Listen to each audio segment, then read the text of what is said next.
요즘 댓글 공작을 일삼고 있는 원정우 씨 나오셨습니다. 안녕하십니까? 예, 저 가상 청취 문자의 존재감이 빛나는 원정우입니다. 네. 아마 인류 역사상 처음이 아닐까요? 이런 경우는? 방송을 듣지 않았는데 심지어는 본인이 방송하지 않는 날에도 방송을 잘 들었다는 문자가 오고 있어요. 지금 이거 있을 수 없는 일인데. 역사상 유례가 없는 사태다. 네. 자, 오늘의 주제는 그분들이 친구들입니까? 친척들입니까? 알바들입니까? 잘 모르는 분들입니다. 물론 제가 페이스북으로 요청을 하긴 하지만 페이스북으로 요청을 이제는 좀 트렌드가 돼서 스스로 이제 살아서 돌아가는 그런 것이 되지 않았나 생각이 되고요. 알겠습니다. 자, 오늘 주제가 뭡니까? 오늘 주제 말씀드리기 전에 요즘 제가 얼마 전에 창조과학 얘기를 했음에도 불구하고 계속 지구 6,000살 얘기가 그 워딩과 함께 화제가 되고 있잖아요.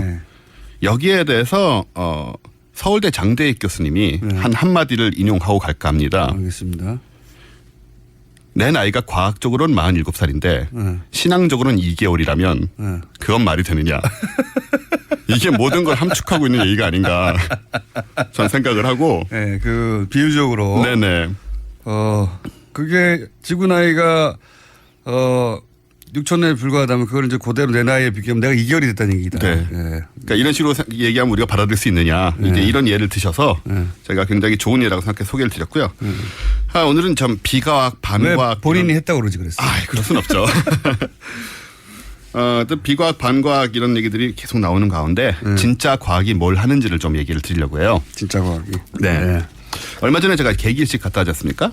이제 미국에. 예, 계속 자랑을 하게 되는데 일생 몇 분이 같이 갔다고 그랬죠? 200명 가까이 갔었죠.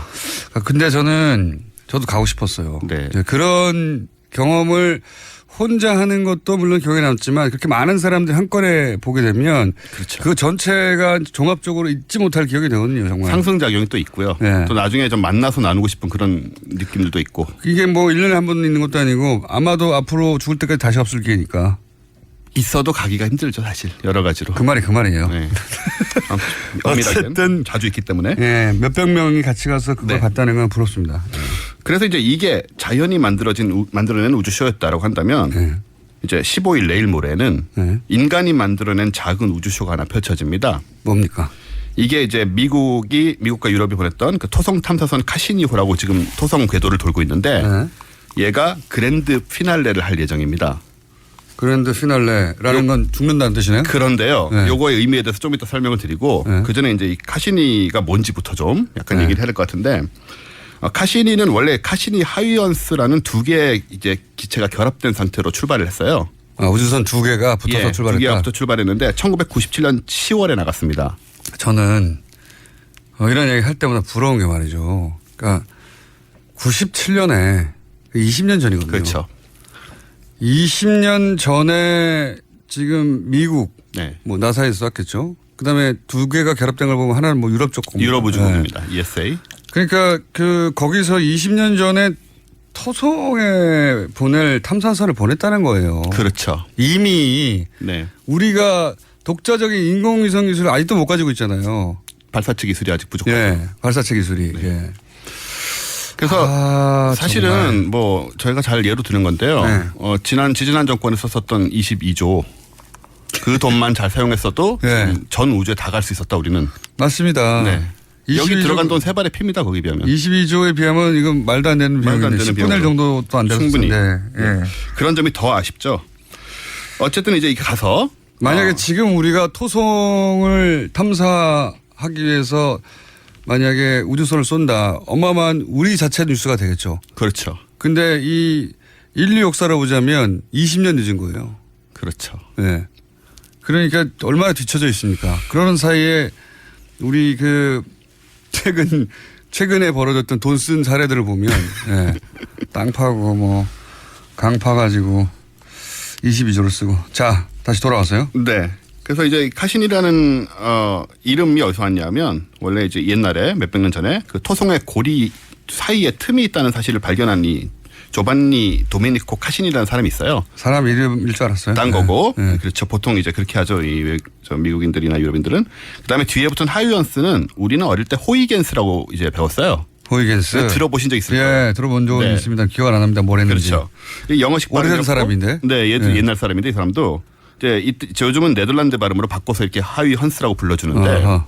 이분이 뭐냐면 토성의 가장 큰 위성인 타이탄을 발견한 사람이에요. 토성의 위성을 발견한 사람이다. 네. 그래서 예. 두 개를 붙여가지고 보낸 건데 호이겐스는 태양광 파동설을 최초로 주장했던 저걸로도 사람이라고. 굉장히 유명합니다. 예. 네. 근데 여기서는 이제 타이탄 발견한 게 되게 포인트였죠. 토성 탐사선이니까.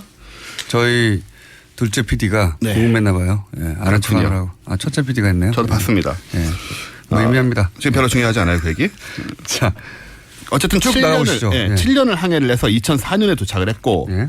2004년에 도착해서 카시니는 거기서 13년 동안 토성 궤도를 돈 겁니다. 계속 지금까지 13년이나. 계속 사진을 수십만 장 수백만 장의 사진을 찍고 예. 우리가 보는 그러니까 토성 근접 사진들 전부 다 그리고 카시니가 찍은 거죠. 그게 이제 띠가 얼음 덩어리다. 그런 이런 거 것들은 다 여기서 밝혀지는 거죠. 카시니가 다 찍은 예. 거고요.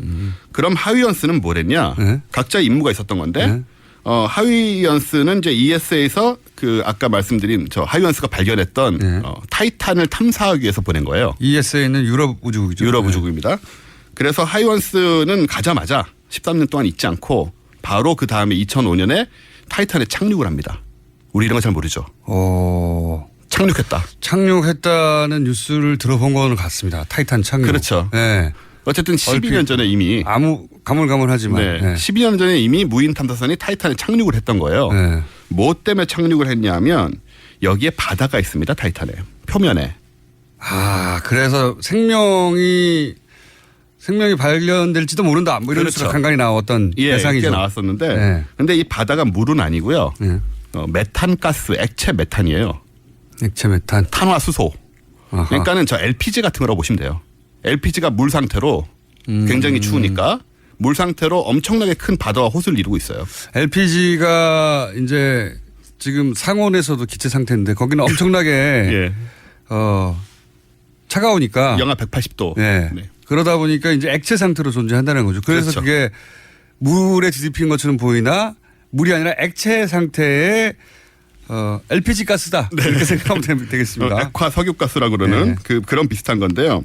어쨌든 간에 액체가 있으면 생명이 있을 가능성이 있다고 보기 때문에 요걸 이제 일단 하이원스가 근처에 내려가가지고 몇 시간 동안 사진을 열심히 찍어서 보냈습니다. 내려가는 과정에서 보냈고 그런 다음에는 이걸 바탕으로 뭘 하려고 그러냐면은 이제 나사에서 여기 바다에 뛰어들 잠수정을 보내려고 해요.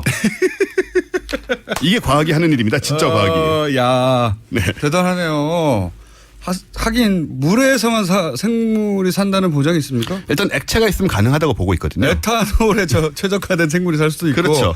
지구도 절대 살 수 없을 것 같은 아주 고온에 사는 무슨 분화구 네, 심해 열수공이라고 하는. 네. 거기 사는 생명체도 여기는 못 살아 있는데 나왔잖아요. 나왔죠. 굉장히 많죠. 네. 그러니까 거꾸로 영하 100도 이하에서도 사는 생명체가 있을 수도 있죠. 그렇죠. 액체만 있으면 가능할 거다. 왜냐하면 액체가 몸 안에서 이제 세포 사이에서 이제 교환을 하고 이런 역할을 할 수 있기 때문에 그래서 지금 계획하고 있는 게 어쨌든 가서 하이언스가 일단 한번 찍었고 물 안에 그 액체 LPG 안에 들어가서 잠수해가지고 속을 찍겠다.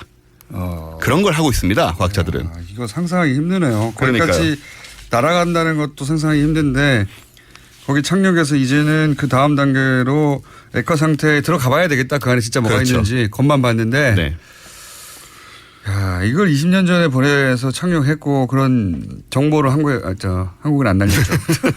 미국과 유럽에 날렸고 그 분석을 해서 다시 이제 추가 도전을 한다는 거잖아요. 네. 한편 카시니는 뭐라고 있냐면 일단 토성 고리 관측하는 일을 굉장히 많이 했고요. 아주 가까이 가서 토성 고리가 어떻게 생겼고 구조가 어쩌고 이런 걸 사진을 굉장히 많이 찍어 보냈죠. 그런 다음에 또 하나 재미있던 부분은 뭐냐면 제가 말씀드렸는지 모르겠는데 엔켈라두스라고 토성의 위성이 있는데 얘는 표면이 전부 물 얼음입니다. 물 얼음이고 그 안쪽에는 그것도 이 물을 할 때 물은 액체를 의미하는 거 아니에요? H2O요. 진짜 H2O. 예. H2O지만 얼음 상태인데 그 안쪽에 얼음벽에 안쪽에 거대한 바다가 있다. 라는 게 지금 정설이에요. 그러니까 두께가 10km씩 되는 바다가 10km를 뚫고 들어간다? 30km를 뚫고 들어가서 안에 보면 10km짜리 두께의 물이 또 있다. 액체 상태의 물 이거는 H2O. 그 안에 또 생물체가 있을 수도 있다. 이건 정말 가능성이 크죠. 그래서 카시니가 한 게 뭐냐면 이 주변을 계속 13년 동안 다녔으니까 엔켈라두스 사진도 많이 찍었을 거 아니에요. 어느 날 뭘 찍었냐면 이 얼음 틈이 깨져가지고 그 사이로 안에서 나온 소금기가 있는 얼음 분자들 아주 작은 입자들이 300km씩 쏟아져 나오는 걸 찍은 겁니다. 카시니가. 위로 솟는 걸. 그렇죠. 어허, 속에서 그러니까 나온 걸. 우리로 치면은 지구에서 마그마가 분출되는 게 화산인데 네. 그런 것처럼 여기는 이제 땅이 아니라 얼음이 덮고 있고 그 아래를 마그마가 아니라 물이 차고 그렇죠. 있는데 마그마가 치솟듯이 물이 이렇게 치솟는 거를 발견했다. 예, 나오자마자 얼음이 되긴 했지만 어쨌든 그걸 아주 생생한 사진으로 찍어서 저는 이제 속으로 이제 저기 튀어나왔으면 저 안에 무슨 새우 같은 거라도 같이 튕겨 나오지 않았을까 정도의 상상을 하게 되는데 네. 그래서 이 사진을 참 찍고 부족하시네요. 아, 예. 그럼 어떻게 상상하시겠어요? 중요한 건 뭐냐면 네. 이래서 카시니가 그걸 보고 여기에 또 후속 연구가 시작이 돼서 뭘 하기로 했냐면 그 얼음 틈으로 로봇을 내려보낼 겁니다, 이제. 그래가지고 30km 얼음을 질질줄줄 내려가서 얼음 안쪽에 붙어서 거기서 잠수정을 또 내릴 거예요. 그래서 그 안을 또 찍을 겁니다. 그 장면이 만약에 그 지구에 전송되면 굉장히 인상적일 것 같아요. 정말 엄청난 일이 되죠. 지구 위의 곳에서 물이 있고 네. 그 새우가 안에 있고. 새우요? 저는 새우를 밀고 있습니다. 저는 몇 년 전부터. 외계인을 밀고 있습니다. 얼음 외계인. 네, 어쨌든 저 안에 생명이라도 사진에 찍혀서 이렇게 네. 거대한 얼굴이라도 나오고 이제 전송될 가능성이 없지 않은 거거든요. 그러니까요. 아니 아무것도 없다, 물밖에 없더라 네. 하는 장면도 인상적일 수밖에 없죠. 그렇죠. 그 외계 행성에 가지고 있는 지구 위의 곳에서 물을 찍은 거니까요. 그렇죠. 액체의 물을 찍은 거니까. 이런 것들이 지금 추진이 되고 있어서 적어도 20-30년 내로는 다 성과를 보지 않을까 아무리 길어도. 근데 거기까지 날리는 것도 시간이 걸리고요. 가는데 시간도 걸리고요. 지금 저희가 얘기한 게 빨라도 한 뭐 10년 정도는 돼야 이루어질 일 같은데요. 예, 어쨌든 간에 이걸 구체적으로 계획을 세우고 진행하고 있다는 점이 대단한 거죠. 20년 전에 세웠던 계획대로 조그마한 아주 기체가 토성까지 날아가 가지고 거기 위성에 내려앉았다는 것 자체가 대단한 거죠. 그렇죠. 대단한 그걸 겁니다. 하다 보니까 이런 것들이 또 파생돼 나와서 또 게다가 진행할 수 있게 되는 20년간 그 주위를 계속 돌았다는 거 아니에요? 네. 예, 인공의 그렇습니다. 그 물체가 지구 인간들이 만든 그리고 20년 동안 끊임없이 인간이 명령한 대로 데이터를 보내왔다는 거 아닙니까? 그런 거죠. 이제 끝나게 되는데 그럼 그랜드 피날레는 뭐냐? 그 얘기는 하고 이제 가야 되니까. 40초 남았어요. 예, 얘가 이제 수명이 다 됐어요. 다 됐는데 얘를 토성에다 떨어뜨릴 겁니다. 왜냐하면 폭파시키는 거네요? 예, 폭파시키는 건데 왜냐하면 이걸 놔둬버리면 돌아다니다가 이 생명이 있을지 모르는 이 두 위성에 부딪힐 수가 있어요. 생명이 있을지도 예, 모르니까. 이게 되게 중요합니다. 그래서 아하. 이 방사능 물질을 갖고 이 운행을 하고 있기 때문에 그렇죠. 얘네들에게 생명 손상을 줄까봐 그걸 신경을 써가지고 토성에 떨어뜨리는 거예요. 쓰레기를 소각하는 거네요. 그렇죠. 혹시라도 생명에 우리가 오염을 시키면 안 되니까. 분리수거하는 거네요. 우주 분리수거. 예. 떨어지면서 생명을 피해서 떨어지는 그 섬세함이라는 게 또 있는 거고요. 네. 떨어지면서 이제 토성의 대기를 뚫고 지나가면서 그 사진을 다 보낼 겁니다. 마지막으로. 토성은 땅이 없잖아요. 가스 그렇죠. 행성이니까. 가스니까. 그래서 그 정보를 우리한테 다 보내주고 얘는 산화할 거예요. 그게 그랜드 피날레입니다. 과학은 이런 일을 하고 있다. 과학은 이런 일을 네. 하고 있다. 진짜 과학은. 여기까지 하겠습니다. 원종호 씨였습니다. 감사합니다. 내일 뵙겠습니다. 안녕.